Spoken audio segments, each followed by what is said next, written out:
What's up, Epic? It is Christmas Eve and time for our last Advent devotional. So, would you guys join me in Jeremiah chapter 31, verses 31 to 34? Behold, the days are coming, declares the Lord, when I will make a new covenant with the house of Israel and the house of Judah, not like the covenant that I made with their fathers on the day when I took them by the hand to bring them out of the land of Egypt, my covenant that they broke, though I was their husband, declares the Lord.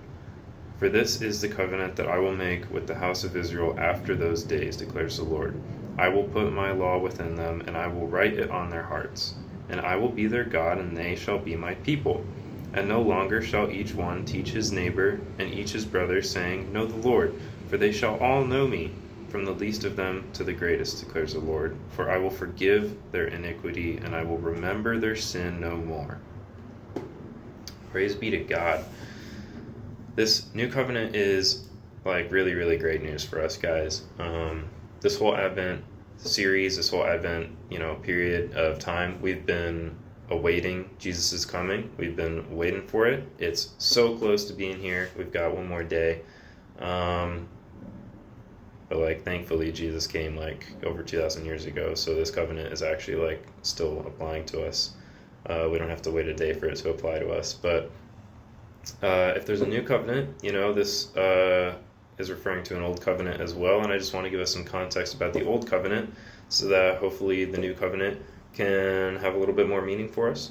I've got to shout out the Emmaus Bible Ministries that have their offices based out of Epic, because they did a class this semester and I learned so much about covenants, and I learned a lot of stuff and have some resources that is helping me with this devotional. So shout out, thank you for that. But yeah, let's talk about the old covenant for just a second. This old covenant was, like it says in this passage, with their fathers, with the the unks of, I guess, Israel. Because at this point, Israel in Jeremiah, Jeremiah is saying all this in chapter 31. He's telling them about them getting restored back from exile. But wait a second, exile, why would they need to go into exile? Well, they needed to go into exile into Babylon for 70 years is what God is telling them right before this.